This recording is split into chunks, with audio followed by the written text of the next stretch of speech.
Allahu Akbar. May Allah protect us. We don't know anything. We have no clue. Let me give you one other example.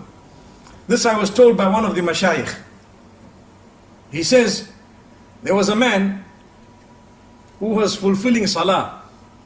And he was an irregular, but he made his tawbah and he came to the masjid. So he arrived at Salatul Fajr. And I hope, my brothers and sisters, that not a single one of us misses Salatul Fajr tomorrow morning. Is there a promise? By the will of Allah. You know, inshallah means 2-3 things. I'm sure you're aware. If you say inshallah, then you say, are you coming to my house? I say inshallah. Then when they don't come, you say, did I say yes? I just said inshallah. You got to say yes, inshallah. So are we ready tomorrow morning, Fajr? And the other 4 salahs as well. MashaAllah. Not just Fajr. Okay. So this man walks in for Salatul Fajr and he's standing. And the Imam starts reading Surah Al-Baqarah. Okay. He reads Surah Al-Baqarah. And it's a nice long surah. You know, Surah Al-Baqarah is very long. So this man is standing and he's thinking, hey, this Imam is reading long. Now, one of the cries of the masjid, my beloved Imams who lead the salah, do not over-lengthen your salah. Stick to that which is sunnah. And understand it. And realize that when you lengthen your salah, sometimes you are discouraging the weak ones behind you from coming for the next salah. So if you are standing and reading beautifully, and the microphone is good and mashallah everything is beautiful and nice and the weather is beautiful, and you are just prolonging, there are some of those Surah Baqarah people at the back, you know. So you need to remember they are still a bit weak, you know. So that is one of the cries of the masjid is, you know, calm down, cool it a little bit. Maybe you rather read a bit shorter so they come back.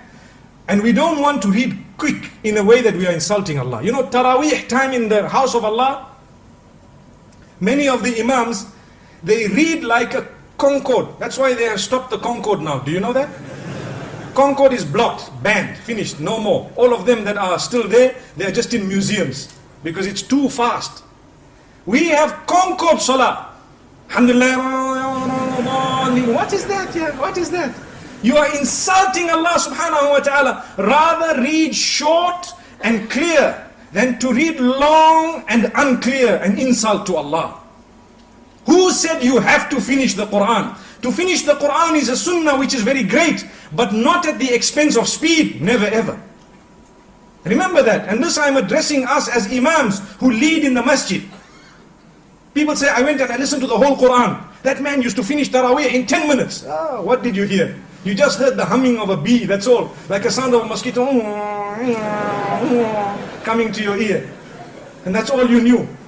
May Allah protect us. So this man came in for salah and he's reading the Surah Al-Baqarah is being read. And at the end of the salah, you know, he looked at the man next to him, nudged him. He says, hey, this Imam read very long. Which surah did he read? So he says, it is called Surah Al-Baqarah, which means the cow. And it is the longest surah in the Quran. So he said, okay, now I must ask before I start my salah, which surah is being read? So Al-Baqarah was very, very long. So now he came for Salatul Maghrib, the poor fellow, and he started Allahu Akbar. So Imam finished Waladdallin and he starts Alam tara kayfa fa'ala rabbuka bi ashabil fil. So this man nudges the other one and says, you know what, before you start, what surah is this? He says, this is the elephant, Al-Fil. So that man says, if Baqarah was so long, I'm sure Fil must be even longer, let me go away. My brothers and sisters, remember, this is the attitude and mentality of some of the public, because they are weak. So he says, no, this is one of the shortest surahs in the Quran. The reason I'm saying this, many reasons, there are many benefits for all of us, but one of them is, we have not yet made an effort to know the surahs and their meanings. That is why we do not achieve the sweetness within the salah. I have had occasions where I have led personally some long salawat of Salatul Fajr, and some people have come to me and told me, Sheikh, you should have read even longer, the meaning was so powerful. Subhanallah, that is the type of statement we need. But we don't know the meaning, we're not bothered. Like I always say, we've studied so many books in order to achieve all those ology degrees we spoke about moments ago. But we haven't studied the one book of Allah subhanahu wa ta'ala, nor have we studied the sunnah of Muhammad sallallahu alayhi wa sallam. It requires an effort, it requires dedication, it requires time off work, it requires a lot. You have no guarantee that you will live to old age when you can do that. So let's do it as soon as we can.